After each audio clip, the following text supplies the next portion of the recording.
Hello everyone! I'm back with another video, and for today's vlog, I'm gonna show you how I style and cut my bangs. Natural ka lang. Ngayon na GCQ na, naisip ko na baka nag-aalangan pa rin kayo magpunta sa mga salon, kaya naman i-share ko sa inyo kung paano ko ginupit ang aking bangs. Sa mga gusto magpa-bangs or sa mga gusto ng new look, this video is for you.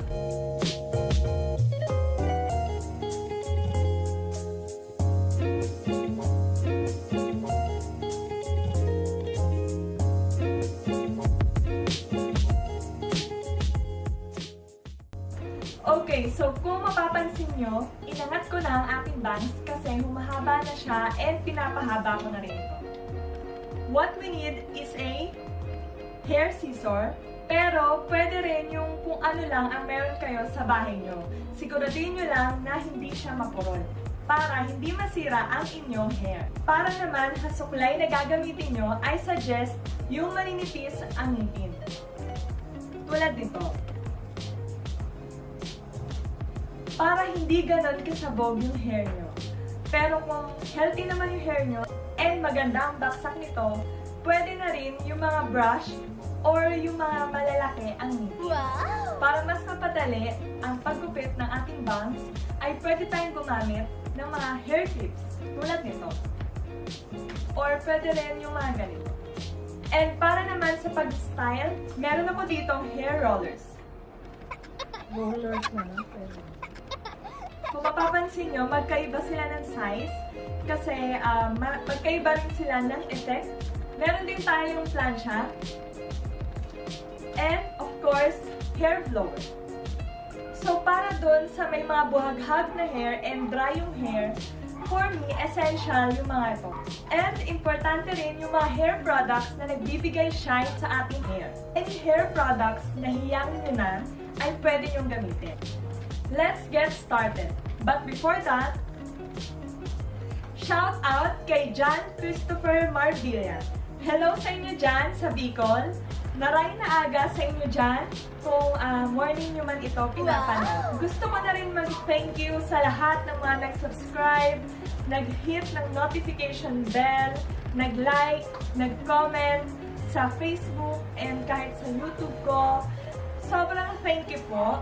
Maraming salamat po sa lahat ng mga nag-share ng video sa Facebook and even yung link sa YouTube. Okay, let's get started.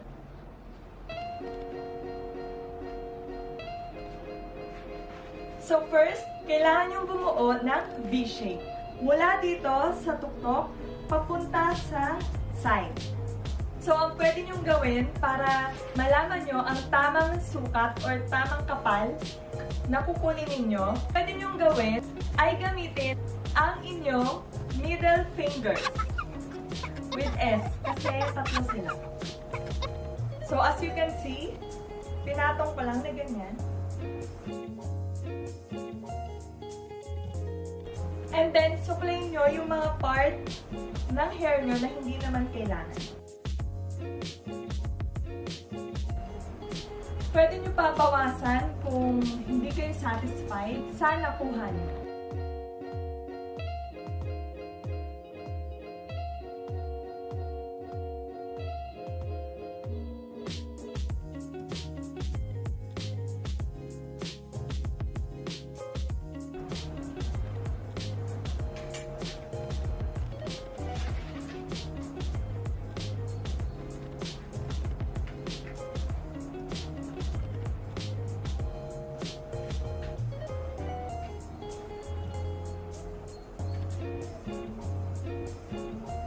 Kapag satisfied na kayo, pwede nyo na gamitin yung mga clips mo.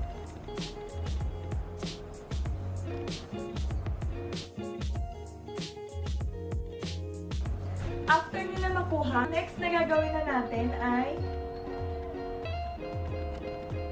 pagsasama-samahin ninyo ang inyong mga nakuhang hair. Okay, so kung nakikita nyo, hindi perfect yung nagawa kong V-shape. And that's okay. Pero mas okay kung ipa-perfect nyo. Depende sa style na gusto nyo. Kapag gusto nyo ng side bang, pwedeng ang gagawin ninyo na gupit is paslat. Kung mapapansin nyo, hindi ko binasa yung hair ko kasi better na tuyo siya para mas kita nyo yung length ng hair nyo. In my case, since nagupit ko na siya, hindi ko nagugupitin, paslat. Pero ang technique na sinasabi ng iba, na for me okay rin na gawin, is yung paggupit ng Nakaganto. ito try natin itong part na to.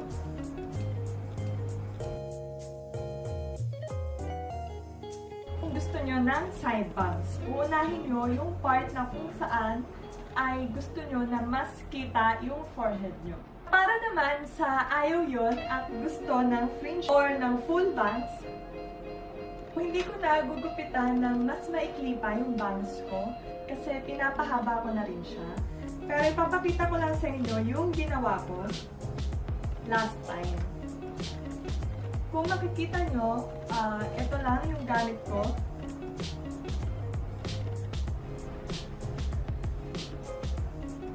And then, dadalhin nyo siya doon sa part na gusto nyong gupitan yung hair nyo.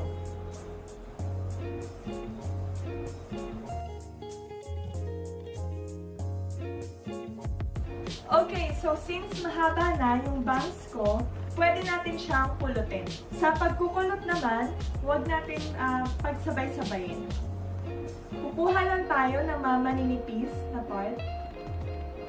Before, hindi rin ako marunong, pero natuto na lang din ako. So, gagamitan natin ng sponge.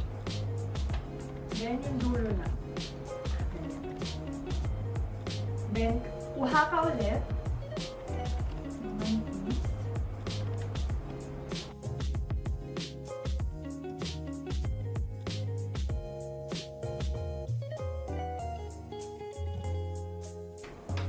So, paloob yung gagawin mo. Pwede rin palabas, pero baka iba yung maging look. So, doon na lang tayo safe.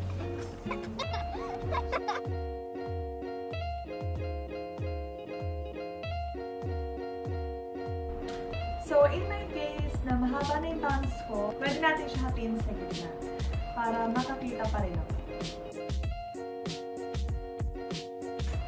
Pero kung gusto nyo ng modern look, pwede rin naman yung ganito. Wow! So, that's it. That's how I style my bangs. Medyo nahihirapan akong makakita, kaya medyo itatabi ko muna siya. So, ayan. Siguro, nag-iisip kayo na bakit ba ako nag-vlog. Kung bakit bigla na lang ako nasa YouTube ngayon at ang dami-dami kong sinasabi.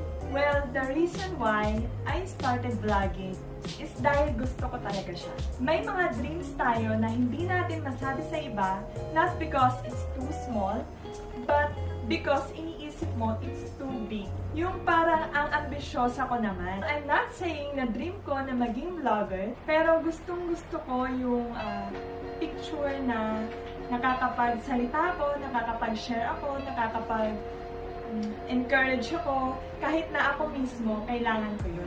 Iba kasi yung impact na naibibigay niya for me. Wow! Feeling ko kasi meron pa akong ma-share. It all started, naalala ko, during my modeling career. I was fascinated with photography, videography, even in films. Na parang sabi ko, gusto ko ng ganun. My course, by the way, is Tourism Management. And I love my course. Pero yun nga, syempre may mga na-realize tayo noon na masasabi mo na ito pala yung gusto ko. So, ikaw na nanonood ngayon, if you have a dream na sa tingin mo na hindi mo kaya or may gusto kang gawin na sa tingin mo hindi bagay sa'yo, pero gustong-gusto mo talaga at pinag-pray mo naman and may go signal si Lord, wag ka na magdalawang isip pa. O sige, pwede kang magdalawang isip tulad ng ginawa ko, pero wag ka na magtatlong isip. Go for it. If God says yes, then He will surely strengthen you and help you with that dream. That's it for today's vlog. I hope nakasmile ka ngayon. Please share this video, like, and subscribe. Bye! See you on my next one!